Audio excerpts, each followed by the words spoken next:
Assalamu alaikum wa rahmatullahi wa barakatuh. Aujourd'hui, partout dans le monde, beaucoup de musulmans suivent l'actualité avec un mélange d'inquiétude, de curiosité et parfois même de peur.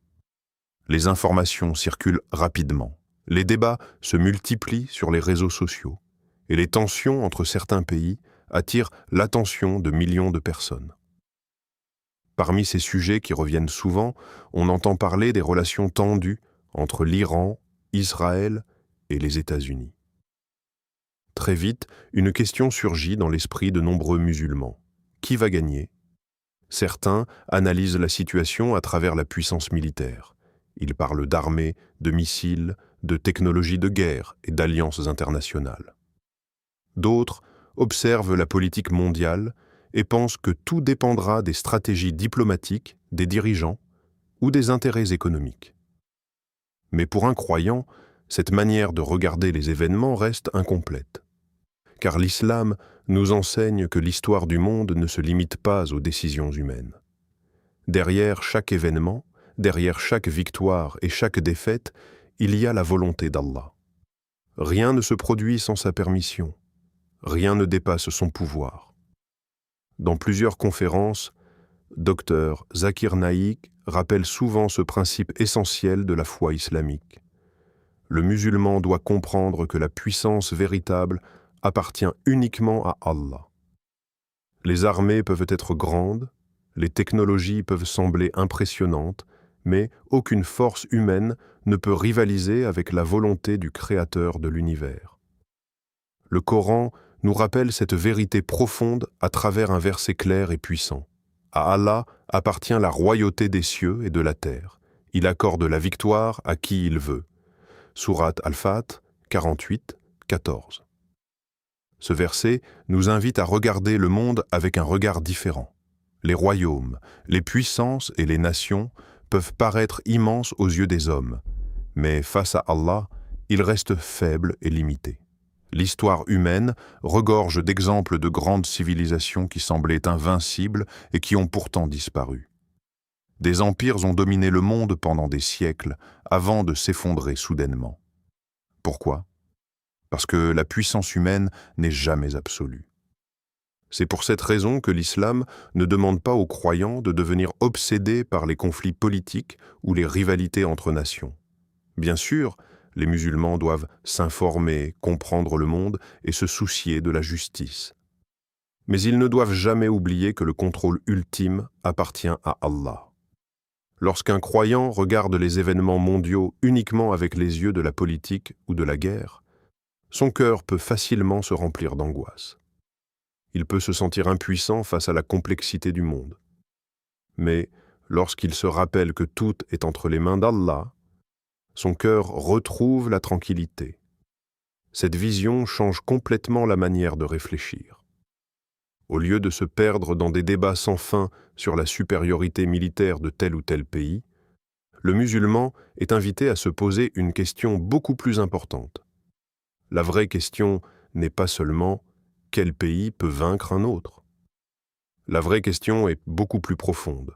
Dans quel état spirituel se trouvent les musulmans aujourd'hui face aux épreuves du monde?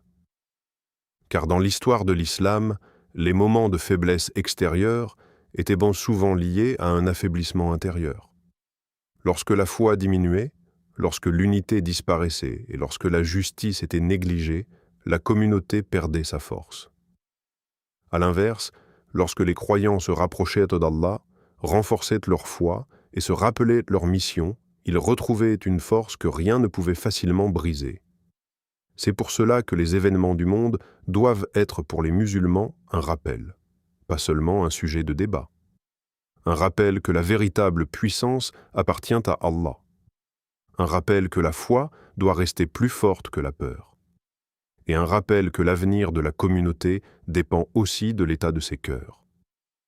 Dans le monde moderne, beaucoup de gens pensent que la victoire appartient toujours aux plus puissants. Les nations se mesurent par leurs armées, leur technologie, leur budget militaire et leur influence politique. On compare le nombre de soldats, la puissance des armes, la sophistication des missiles et la force des alliances internationales.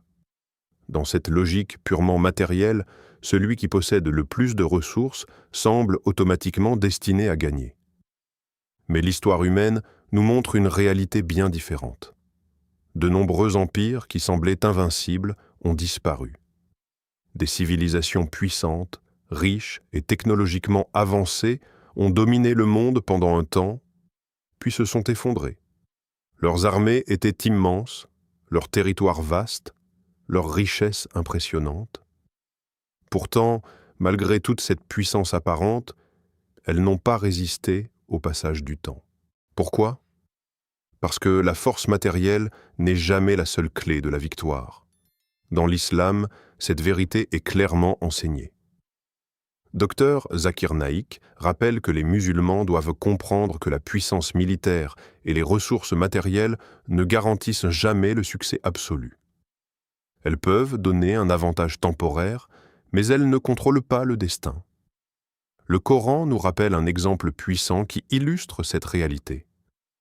Combien de fois une petite troupe a vaincu une grande troupe par la permission d'Allah? Sourate Al-Baqarah de 249. Ce verset évoque l'histoire célèbre de Talû et Jalut, connue aussi dans d'autres traditions comme l'histoire de David et Goliath. À cette époque, les croyants se trouvaient face à une armée beaucoup plus puissante. Leurs ennemis étaient tant mieux équipés, plus nombreux, et semblaient pratiquement impossibles à vaincre. Humainement parlant, la défaite semblait inévitable. Mais une chose faisait toute la différence, leur foi en Allah. Ceux qui ont combattu avec Talû avaient un cœur rempli de confiance en leur Seigneur. Ils savaient que la victoire ne dépendait pas uniquement du nombre de soldats ou de la puissance des armes. Ils avaient compris que la véritable force venait de leur relation avec Allah. C'est ainsi qu'une petite troupe, sincère et déterminée, a fini par vaincre une armée bien plus grande. Cette histoire n'est pas simplement un récit historique. Elle est une leçon profonde pour chaque génération de musulmans. Elle nous rappelle que la foi, la justice et la droiture jouent un rôle essentiel dans le destin d'une communauté. Une société peut posséder des armes sophistiquées, des technologies avancées et une grande richesse, mais si elle perd ses valeurs morales et spirituelles, elle commence déjà à s'affaiblir de l'intérieur. Car la véritable force d'une communauté ne se mesure pas seulement à sa puissance extérieure, elle se mesure aussi à l'état de ses cœurs. Une communauté qui oublie Allah, qui abandonne la justice et qui néglige ses principes, finit souvent par perdre son unité et sa stabilité. Même si elle semble forte extérieurement, elle devient fragile intérieurement. À l'inverse, une communauté qui cultive la foi, la sincérité et la justice développe une force morale immense. Cette force ne se voit pas toujours immédiatement, mais elle peut transformer profondément l'histoire. C'est pour cela que Dr Zakir Naik insiste souvent sur un point essentiel. Les musulmans ne doivent pas être impressionnés uniquement par la puissance matérielle du monde. Oui, la technologie et les ressources sont importantes. Oui, la préparation et l'organisation sont nécessaires. Mais ces éléments ne doivent jamais faire oublier la source véritable de la victoire. La puissance matérielle peut impressionner les yeux, mais la puissance spirituelle transforme les cœurs et change le destin des peuples. Lorsque les croyants placent leur confiance en Allah, lorsqu'ils restent attachés à la justice et lorsqu'ils agissent avec sincérité, ils développent une force qui dépasse les simples calculs humains.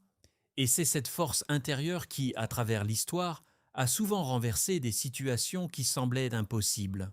Lorsqu'on parle des difficultés du monde musulman aujourd'hui, beaucoup de personnes regardent immédiatement vers l'extérieur. Elles pointent les conflits internationaux, les tensions géopolitiques, les injustices ou les pressions exercées par certaines puissances. Ces réalités existent, et il serait naïf de les ignorer. Mais de nombreux savants rappellent une vérité parfois difficile à accepter. Le problème du monde musulman n'est pas seulement externe, il est aussi interne. Autrement dit, certaines faiblesses viennent de l'intérieur même de la communauté. Depuis plusieurs décennies, le monde musulman est marqué par de nombreuses divisions. Ces divisions prennent différentes formes. des rivalités politiques entre pays, des tensions idéologiques, des conflits d'intérêts ou encore des oppositions alimentées par des nationalismes excessifs. Au lieu de se percevoir comme les membres d'une seule communauté spirituelle, certains musulmans commencent à se définir principalement par leur nationalité, leur groupe ou leurs intérêts particuliers. Petit à petit, l'esprit d'unité qui caractérisait la Oumma à certaines périodes volio de l'histoire s'affaiblit. Pourtant, l'islam a toujours insisté sur l'importance de la fraternité entre les croyants. Le prophète, que la paix et le salut d'Allah soient sur lui, a décrit cette relation d'une manière extrêmement forte et touchante. Il a dit « Les croyants sont comme un seul corps. Si une partie souffre, tout le corps ressent la douleur. » Rapporté par Muslim. Cette image est très puissante. Lorsque le corps humain ressent une douleur dans une partie, tout le corps réagit.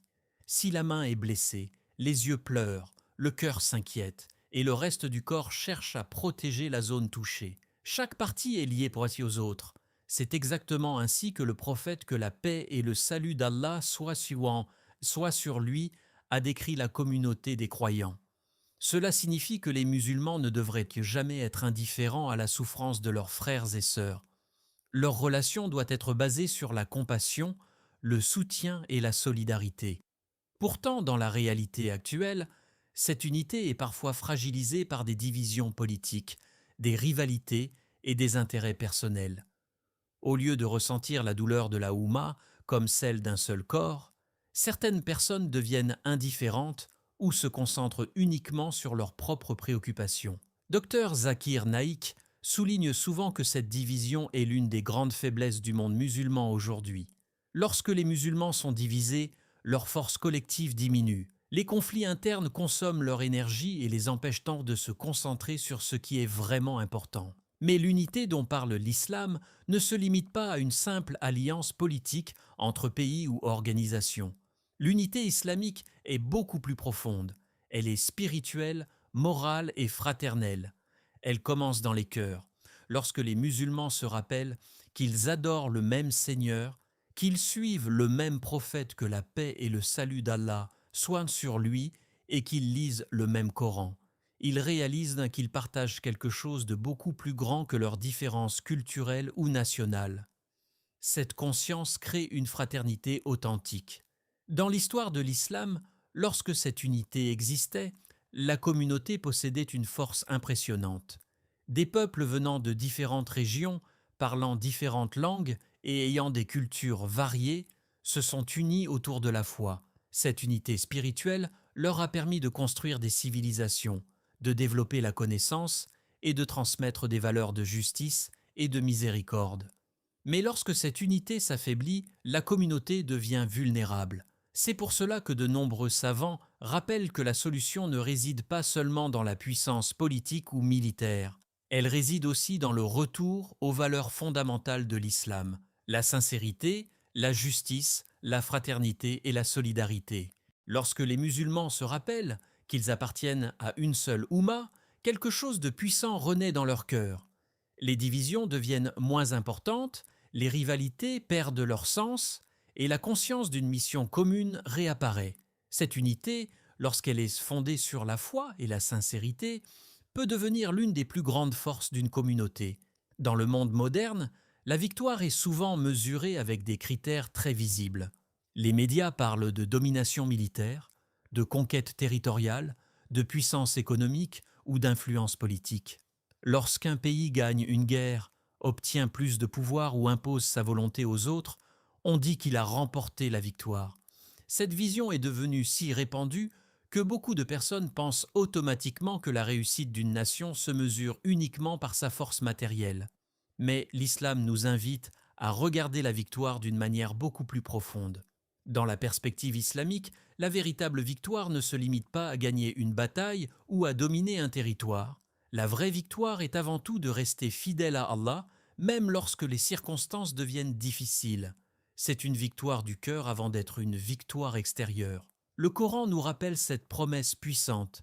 Si vous soutenez la cause d'Allah, il vous soutiendra et affermira vos pas. Sourate Muhammad 47, 7. Ce verset contient une vérité essentielle. Il nous montre que la victoire ne commence pas sur le champ de bataille ou dans les stratégies politiques. Elle commence dans la relation entre le croyant et son Seigneur.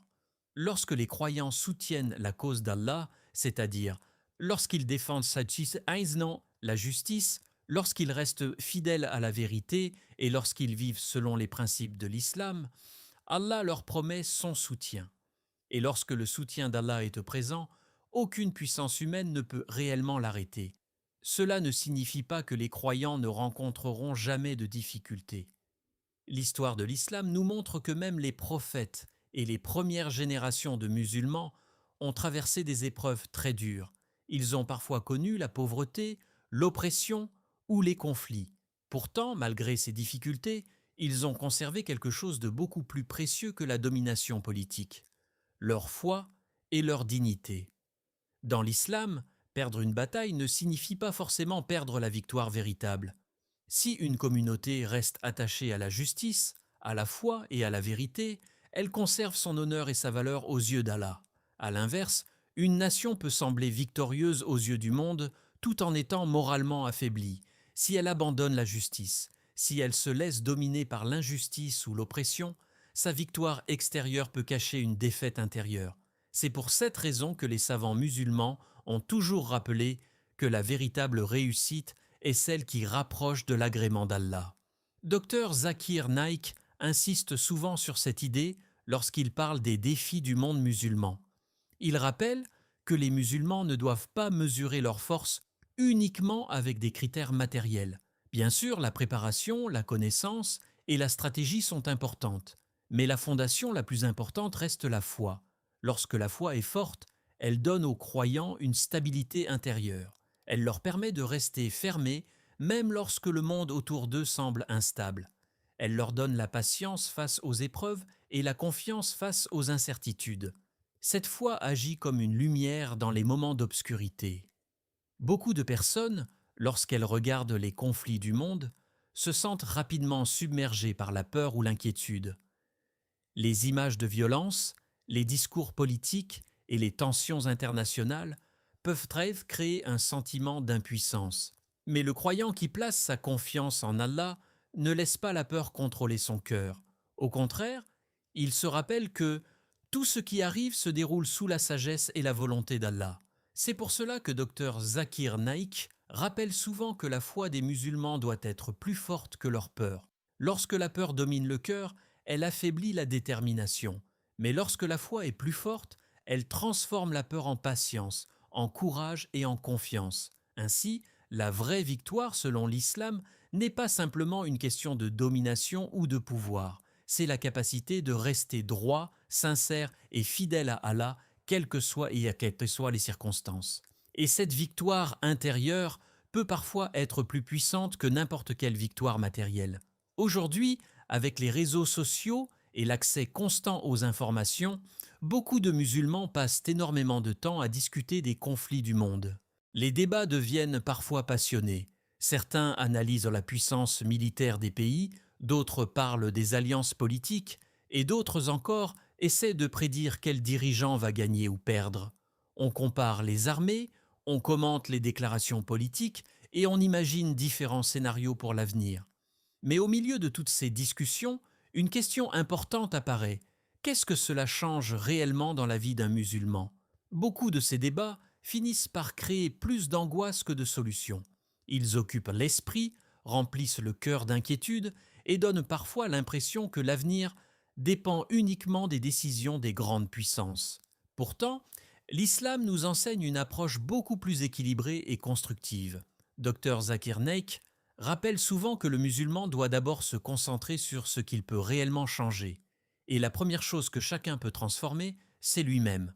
Il est facile de parler des problèmes du monde, mais il est beaucoup plus difficile de travailler sur son propre cœur, son comportement et sa relation avec Allah. Pourtant, c'est précisément là que commence le changement véritable. Le prophète, que la paix et le salut d'Allah soient sur lui, a transmis un enseignement remarquable qui illustre parfaitement cette idée.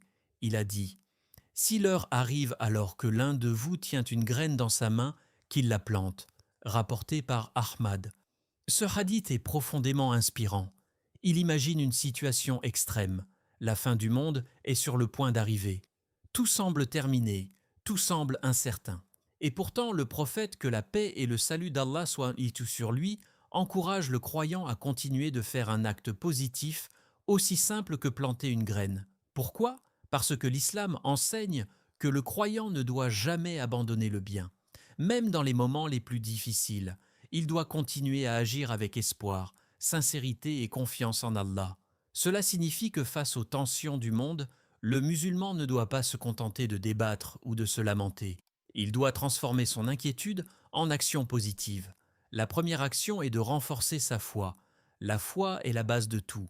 Elle donne la patience dans les épreuves, la sérénité dans les moments d'incertitude et la force de rester droit lorsque le monde semble confus.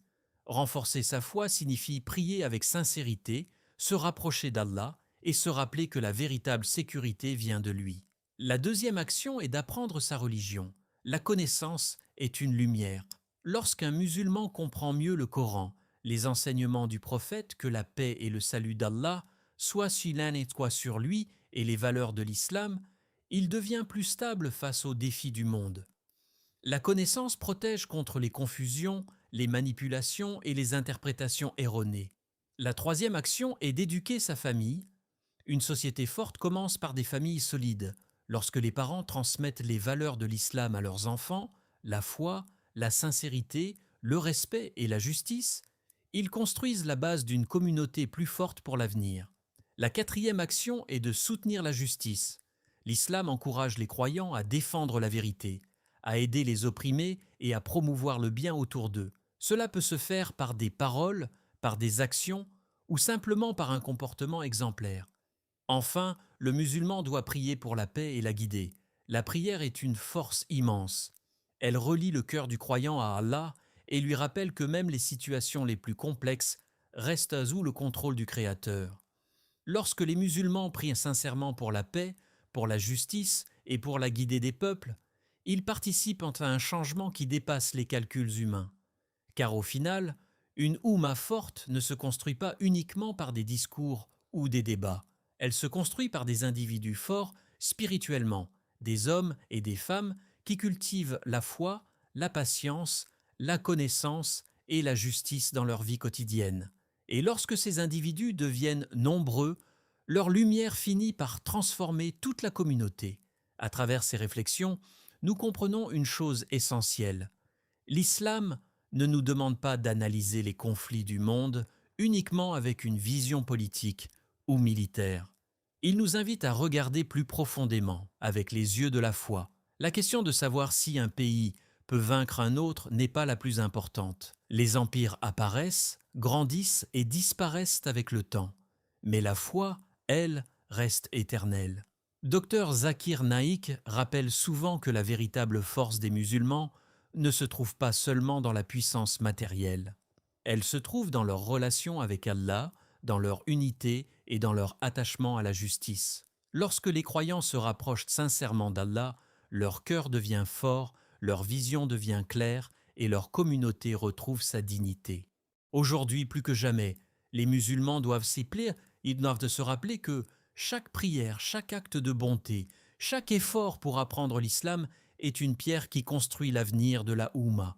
Si ce message t'a touché, abonne-toi à l'Islam Connect, partage cette lumière autour de toi et rappelle à ceux que tu aimes que la foi est notre plus grande force. Merci d'avoir ouvert ton cœur à cette parole. Que la paix d'Allah t'accompagne, où que tu sois. Allah dit dans le Coran, « Ceux qui ont cru et dont les cœurs se tranquillisent à l'évocation d'Allah. » N'est-ce point par l'évocation d'Allah que se tranquillisaient les cœurs? Sourate Ar-Ra'd 13-28. Qu'Allah apaise nos cœurs, renforce notre foi et guide notre communauté vers la justice et la paix. Amen.